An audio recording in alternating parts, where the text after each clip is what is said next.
Tommy Rodriguez never thought his boring night job would change his entire life. For 3 years he had been working as a security guard at the old Blackwood Research Center. The place had been empty since the government shut it down, and nobody ever told him why.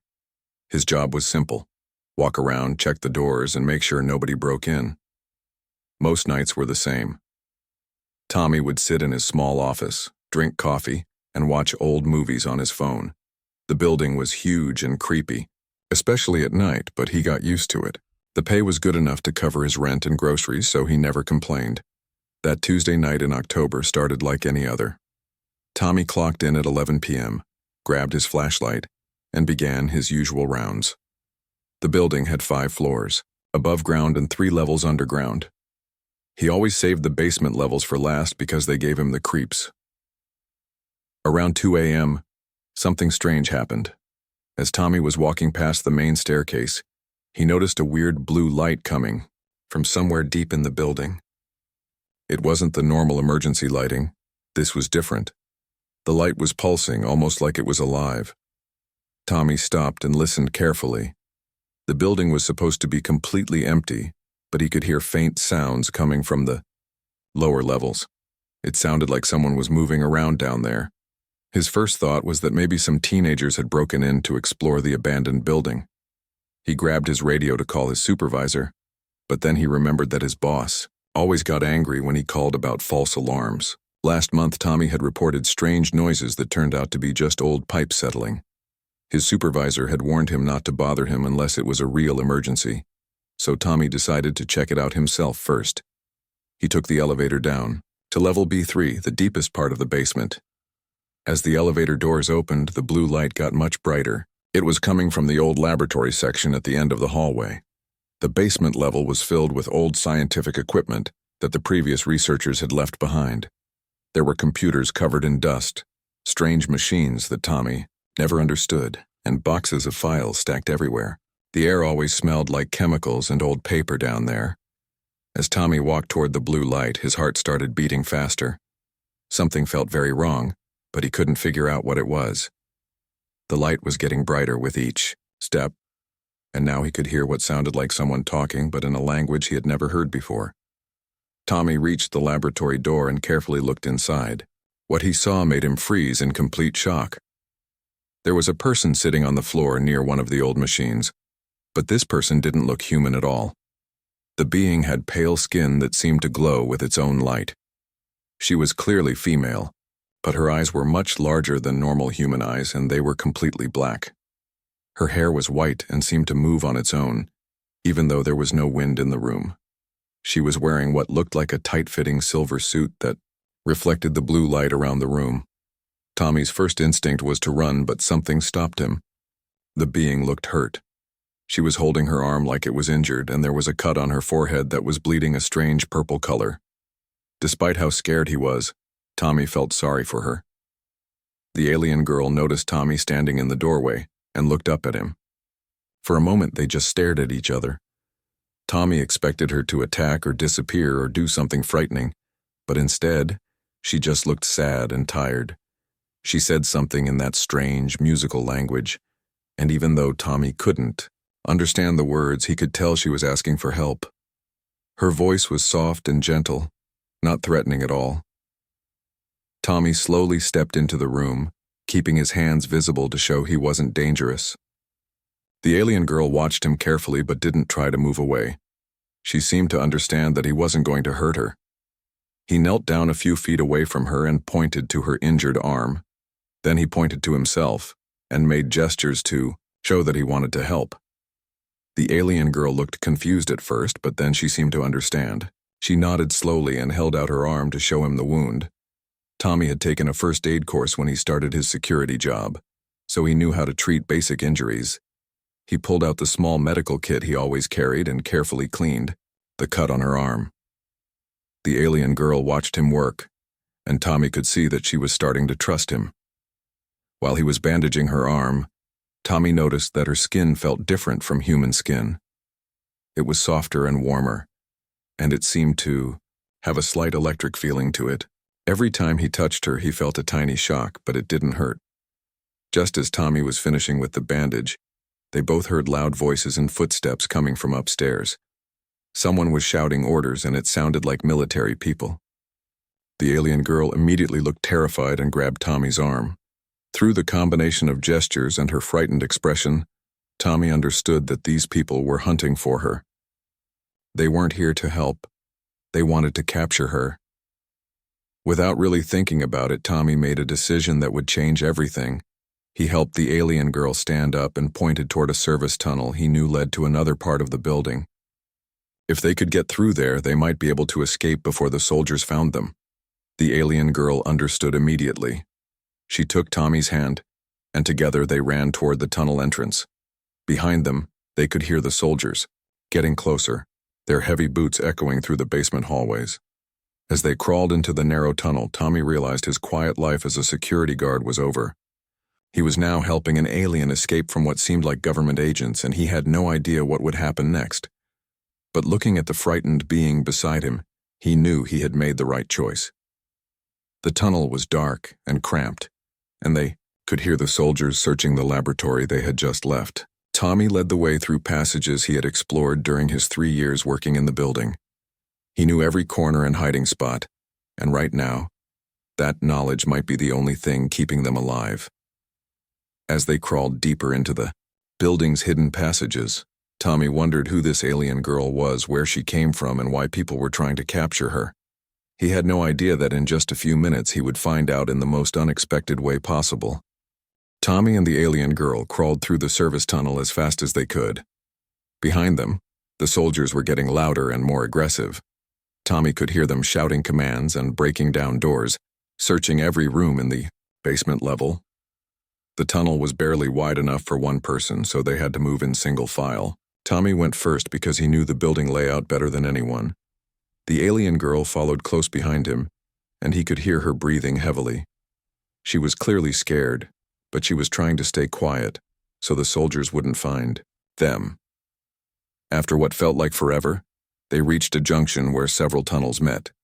Tommy stopped and listened carefully.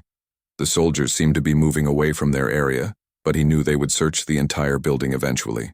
They needed to find a better hiding spot, and fast, Tommy whispered to the alien girl, even though he knew she probably couldn't understand English. He pointed to different tunnels and tried to explain where they led. She watched his gestures carefully and seemed to understand that he was trying to help her escape. They chose a tunnel that led toward the old ventilation system. Tommy remembered that there was a large air shaft that connected to the roof of the building.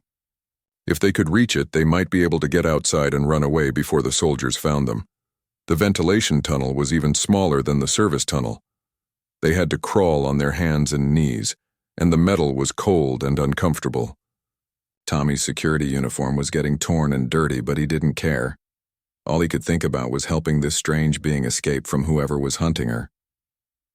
As they crawled through the ventilation system, Tommy started to wonder what he was getting himself into. These weren't just regular police officers looking for a criminal. These were professional soldiers with military equipment and training. What had this alien girl done to make them so desperate to catch her? But every time he looked back at her, he saw the fear in her large black eyes, and he knew he was doing the right thing. She didn't look like a dangerous criminal. She looked like someone who needed help, and Tommy had always been the kind of person who helped others when they were in trouble. They reached a vertical shaft that went up toward the roof. Tommy looked up and could see a faint light coming from above. This was their chance to escape, but climbing up would be difficult and dangerous. The shaft was narrow and the walls were smooth metal with only small ridges to hold onto. Tommy went first, testing each grip carefully before putting his full weight on it. The alien girl followed him, and he was surprised by how well she could climb. Her hands and feet seemed to stick to the metal walls better than his did, almost like she had some kind of natural ability to grip surfaces. They were about halfway up the shaft when disaster struck. One of the metal panels Tommy was holding onto came loose from the wall. He started to fall backward and instinctively reached out to catch himself. His hand grabbed the alien girl's leg, and she lost her balance too. Both of them tumbled down into a small maintenance space at the bottom of the shaft. It was a cramped area with pipes and electrical equipment, barely big enough for 2 people. In the confusion of the fall, The alien girl ended up positioned directly above Tommy in a very awkward way. Before either of them could move or react, she accidentally sat down on his face. Tommy was completely shocked and embarrassed, but what happened next was unlike anything he had ever experienced in his life. The moment her body made contact with his face, Tommy felt like he had been struck by lightning. But instead of pain, it was a warm electric sensation that spread through his entire body. His mind suddenly filled with images and feelings that weren't his own. He saw flashes of a beautiful world with crystal cities floating in purple skies. He felt emotions of homesickness and fear, but also hope and gratitude. He experienced memories of a long journey through space, of a ship crashing, of hiding and running from people who wanted to capture her. The alien girl seemed to be experiencing the same thing. She made a soft sound, almost like a gasp, and Tommy could feel her body trembling above him. Through their strange connection, he could sense that she was just as shocked as he was by what was happening between them. The contact lasted only about 30 seconds, but it felt like hours. When the alien girl finally moved away from him, both of them were breathing hard. Tommy felt dizzy and confused, like he had just woken up from the most vivid dream of his life. They stared at each other in the dim light of the maintenance space. The alien girl's eyes were wide with surprise, and she was touching her own face like she couldn't believe what had just happened. Tommy felt the same way. Something had changed between them during those few seconds of contact, something important and permanent. Before they could figure out what had happened, they heard the soldiers getting closer again. The sound of their voices and equipment was echoing through the ventilation system. Tommy and the alien girl would have to deal with their strange experience later. Right now, they needed to focus on staying alive. Tommy helped the alien girl to her feet, and they started climbing the shaft again. This time, they were more careful about their grips and footholds, but as they climbed, Tommy couldn't stop thinking about what had just happened between them. He could still feel echoes of her emotions in his mind. He knew she was scared, but he also sensed that she felt safer with him now. Whatever had happened, during their accidental contact, it had created some kind of bond between them. When they finally reached the top of the shaft and climbed out onto the roof, Tommy looked at the alien girl in the moonlight. She looked back at him with those large black eyes, and he felt like she was seeing right into his soul. They had escaped from the soldiers for now, but Tommy realized that his life would never be the same again. Something had changed during their fall in the ventilation shaft, something that neither of them fully understood yet. But he could feel it in his heart and in his mind. They were connected now in a way that went far beyond just helping a stranger escape from danger.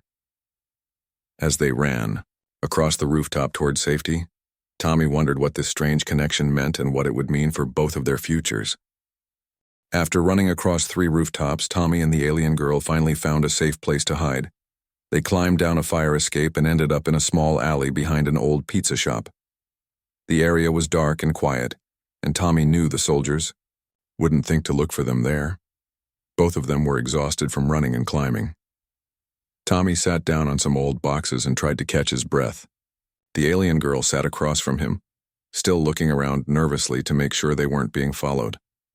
Now that they had a moment to rest, Tommy realized he had no idea what to do next. He had just helped an alien escape from what looked like government agents, and he didn't even know why she was being hunted. His whole life had turned upside down in just a few hours. The alien girl was studying Tommy's face in the dim light from a nearby street lamp. She seemed to be trying to figure something out, and Tommy could tell she wanted to communicate with him. She pointed to herself and said something that sounded like Kira in her musical language. Tommy understood she was telling him her name. He pointed to himself and said, "Tommy," slowly and clearly. She repeated it back to him, and even though her pronunciation was a little different, he could tell she was a fast learner. Kira then did something that completely surprised Tommy. She reached out and gently touched his forehead with her fingertips. The moment her skin made contact with his, Tommy's mind filled with images and knowledge that wasn't his own. Suddenly, he could understand some of her language. Not all of it, but enough to know that she was trying to explain something very important to him. She spoke slowly, mixing her own words with broken English that she had somehow learned. "What happened to us?" she said, pointing back toward the building they had escaped from, "is a very serious thing in my culture." Tommy felt confused. "What do you mean? We just fell down and you accidentally landed on me. It was just an accident." Kira shook her head and looked very serious. Through their strange new connection, Tommy could feel that she was nervous about what she had to tell him. She took a deep breath and tried to explain. "My people, we have special way of bonding. When two beings make contact in certain way, their life forces connect forever. It cannot be undone." Tommy stared at her, not sure if he understood correctly. "Are you saying that when you fell on me back there, something permanent happened between us?" Kira nodded sadly. "Yes.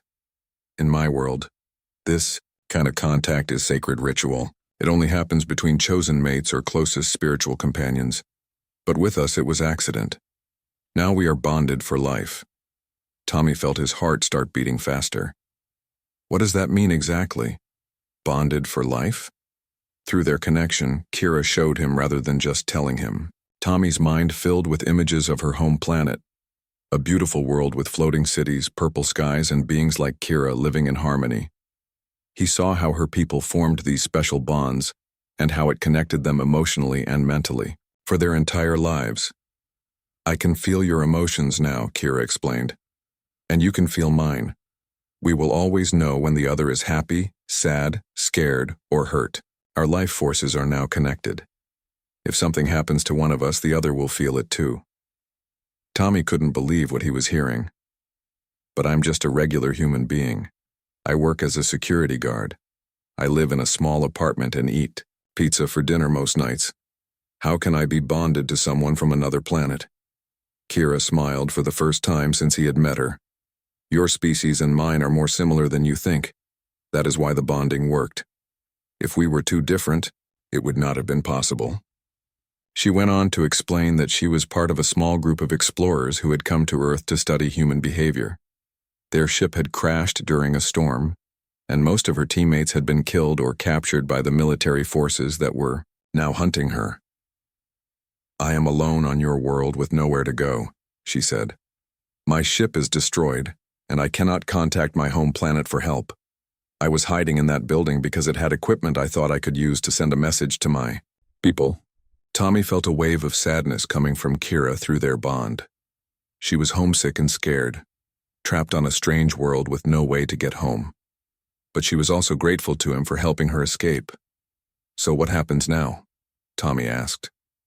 "I mean with this bond between us?"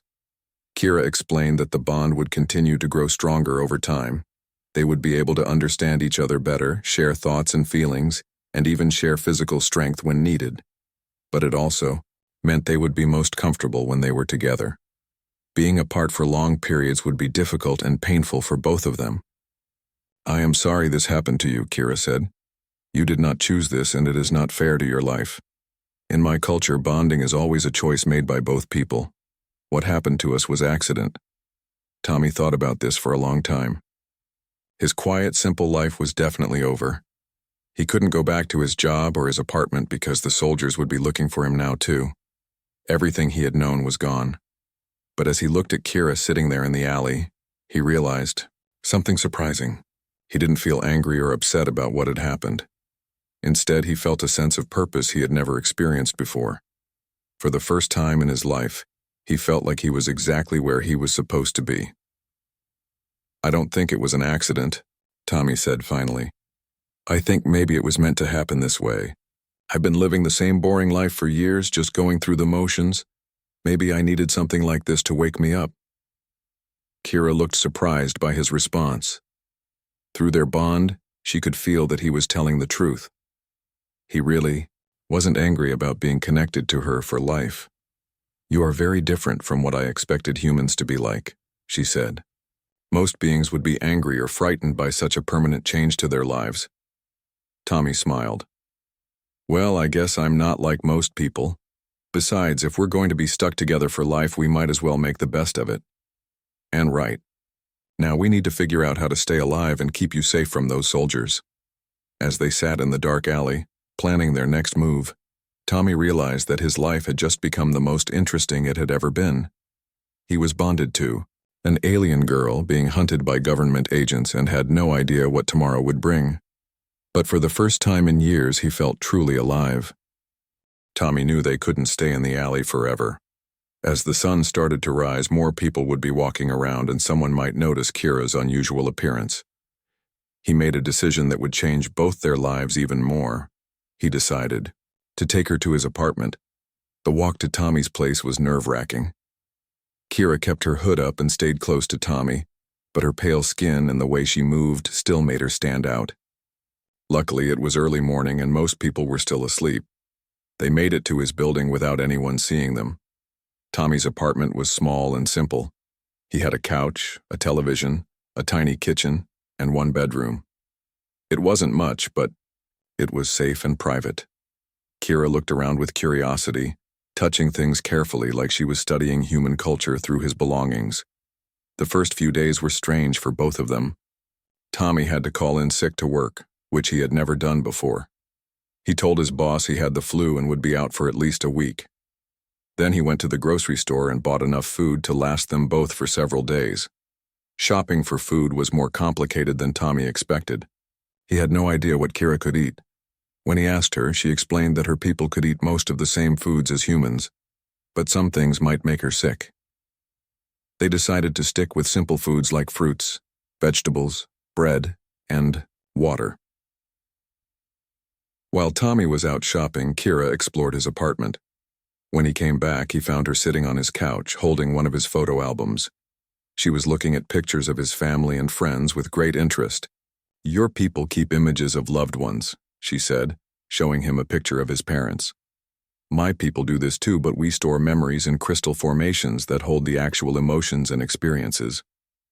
Tommy sat down next to her and started explaining the photos. He told her about his parents who lived in another state and his few friends from high school. As he talked, he realized how lonely his life had been before meeting Kira. He didn't have many close relationships, and he rarely did anything exciting or meaningful. Kira listened to his stories with genuine interest. Through their bond, she could feel that talking about his life was making Tommy both happy and sad at the same time. She understood that he had been living a very isolated existence. "On my world," Kira said, "no one lives alone. We are always connected to our communities and families. Being alone for long periods can make a person sick." "Well, I guess I was pretty sick then," Tommy replied. "I just didn't realize it until now." As the days passed, their bond grew stronger. Tommy found that he could understand Kira's language more easily, and she was picking up English at an amazing speed. They could also sense each other's emotions more clearly. When Tommy felt hungry, Kira would start thinking about food too. When she felt homesick, Tommy would feel a deep sadness that wasn't his own. Kira told Tommy amazing stories about her home planet. She described cities that floated in the clouds, powered by energy from their planet's 3 suns. She talked about art forms that existed in multiple dimensions and music that could be seen as well as heard. Her people had solved problems like war, poverty, and disease hundreds of years ago. "How did your people become so advanced?" Tommy asked. "We learned to work together instead of fighting each other," Kira explained. "When beings are connected like we are now, it becomes impossible to hurt others without hurting yourself. Over time, this helped our entire species become more peaceful and cooperative." Tommy was fascinated by everything she told him. He had always been interested in science fiction movies and books, but hearing about real alien technology and culture was incredible. Kira was like a living encyclopedia of advanced knowledge, but their peaceful time together couldn't last forever. On the 5th day, Tommy noticed something that made his blood run cold. While looking out his window, he saw the same black vehicles from the research facility parked across the street. The soldiers had found them. Tommy quickly pulled Kira away from the windows and told her what he had seen. Through their bond, she immediately felt his fear and panic.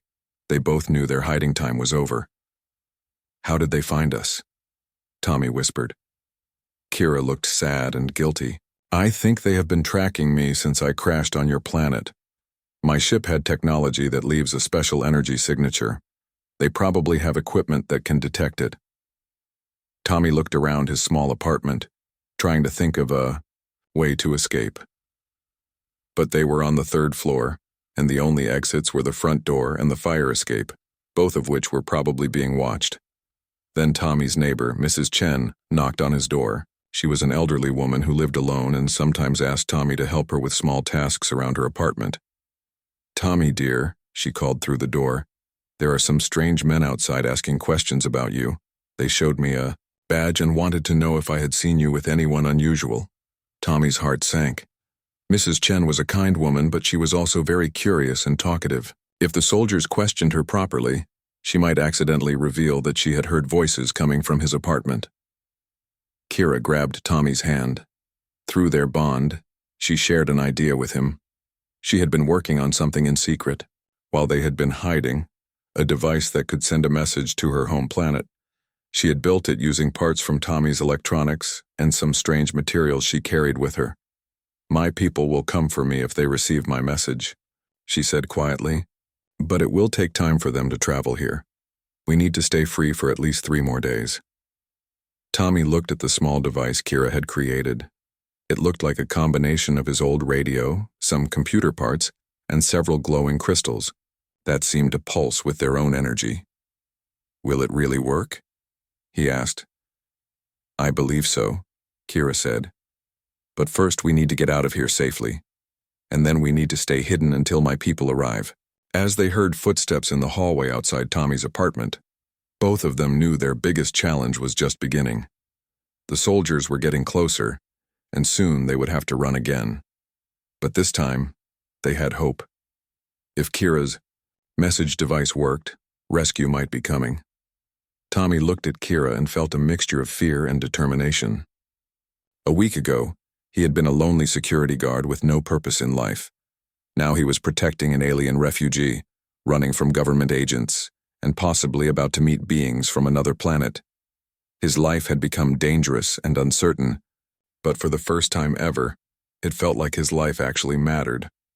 Through their bond, he could feel that Kira felt the same way about him. Whatever happened next, they would face it together. The footsteps in the hallway stopped right outside Tommy's door. He and Kira held their breath, listening as someone tried the door handle. Luckily, Tommy had locked it, but they both knew the soldiers wouldn't let a simple lock stop them for long. "We need to get out of here right now," Tommy whispered. Kira grabbed her communication device and the few supplies they had gathered. Tommy quickly stuffed some clothes and his savings into a backpack. They could hear the soldiers talking in the hallway, probably planning how to break down the door. Tommy remembered the fire escape outside his bedroom window. It was old and rusty, but it might be their only chance to escape without being seen. They quietly opened the window and climbed out onto the metal platform. The fire escape creaked loudly under their weight, and Tommy was afraid the soldiers would hear them. But the sounds of traffic on the street below helped cover the noise. They climbed down as quickly and quietly as they could. When they reached the alley behind the building, they could see more soldiers surrounding the area. Tommy realized these weren't just a few government agents. This was a full military operation. Someone really wanted to capture Kira, and they were willing to use a lot of resources to do it. Tommy and Kira stayed in the shadows, moving from building to building. Their bond was stronger now, and they could communicate with just looks and gestures. When Tommy felt scared, Kira would send him feelings of calm and courage. When she felt tired, he would share his energy with her. They spent the next 2 days moving around the city, sleeping in abandoned buildings and eating food from vending machines. Tommy used his credit card sparingly, knowing the soldiers might be tracking his purchases. It was like living in an action movie, except the danger was completely real. On the second night, while they were hiding in an old warehouse, Kira's communication device finally worked. It made a soft humming sound and projected a small hologram of symbols that Tommy couldn't read. Kira looked excited and relieved. "The message went through," she said. "My people received it and they are coming to help me, but it will take them 3 days to reach Earth." Tommy felt a mix of happiness and sadness. He was glad that Kira would be rescued, but he realized this meant she would probably leave Earth forever. Their bond made the thought of separation painful for both of them. "What will happen to us when your people arrive?" Tommy asked. Kira looked uncomfortable. "I do not know. This situation has never happened before. No one from my planet has ever bonded with a human." The next morning brought their worst fear to reality. They woke up to find the warehouse surrounded by soldiers. This time, there was no way to escape. A man in a suit walked toward them with his hands raised to show he wasn't carrying a weapon. "My name is Director Walsh," he called out. "I represent the government task force responsible for extraterrestrial contact. I want to talk to both of you." Tommy and Kira had no choice but to listen. Director Walsh explained that they had been tracking Kira since her ship crashed. The government knew about her people and had been trying to make contact for months. "We don't want to hurt either of you," Walsh said, "but we need to understand what's happening here. Our scientists have detected unusual energy readings coming from both of you. Something has changed, hasn't it?" Tommy was surprised by how honest the director was being. He had expected threats and demands, not a reasonable conversation. Kira stepped forward and spoke for both of them. "We have formed a life bond. It connects our energy and consciousness permanently. We cannot be separated without causing great harm to both of us." Director Walsh looked fascinated rather than angry. "Would you be willing to help us understand this phenomenon? In exchange, we can offer you protection and resources." Before Tommy or Kira could answer, the sky above them began to glow with a strange blue light. Everyone looked up to see a ship unlike anything Tommy had ever imagined. It was beautiful and elegant, shaped like a crystal that reflected light in amazing patterns. "My people have arrived," Kira said with obvious relief. The ship landed quietly in the empty lot next to the warehouse. A group of beings who looked similar to Kira emerged from the craft. They were tall and graceful, with the same pale, glowing skin and large, dark eyes. One of them, who seemed to be their leader, approached Kira and spoke to her in their musical language. Tommy could understand some of what they were saying through his bond with Kira. They were surprised and concerned about the bonding situation. The leader then spoke to Director Walsh in perfect English. "I am Commander Zeelan. We have come to retrieve our lost team member. We understand that complications have arisen during her time on your planet." Director Walsh nodded. "We are prepared to discuss this situation diplomatically, but we're also concerned about the welfare of our citizen, who seems to be affected by these complications." Commander Zeelan looked at Tommy with interest. "You are the human who bonded with Kira?" "Yes," Tommy said, trying to sound braver than he felt. "It wasn't planned, but it happened." The commander studied both Tommy and Kira for a long moment. Tommy could feel through their bond that Kira was nervous about what her people might decide to do. "This presents us with an unprecedented situation," Commander Zeelan said finally. "Life bonds are sacred to our people, but they have never occurred between our species and another intelligent race." Tommy felt his heart racing. The fate of his relationship with Kira was being decided by people he had never met before. "What are our options?" Tommy asked.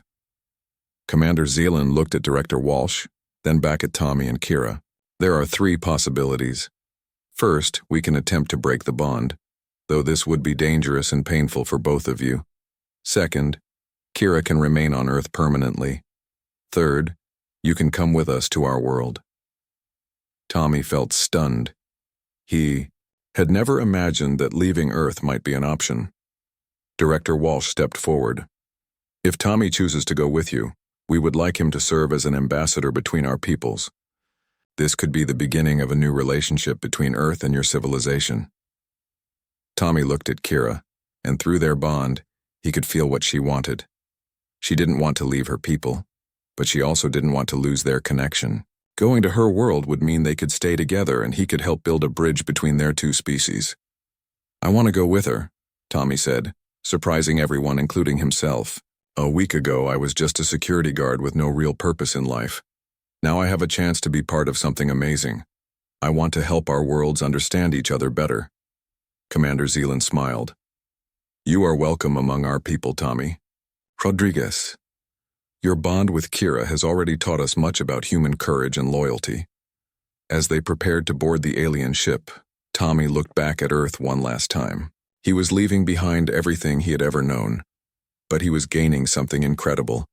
A new world, a new purpose, and a connection with someone who would be part of his life forever. The ship lifted off silently, carrying Tommy toward adventures he had never dreamed possible. Through his bond with Kira, he could feel her excitement about showing him her world. His life as a lonely security guard was over. His life as an ambassador to the stars was just beginning.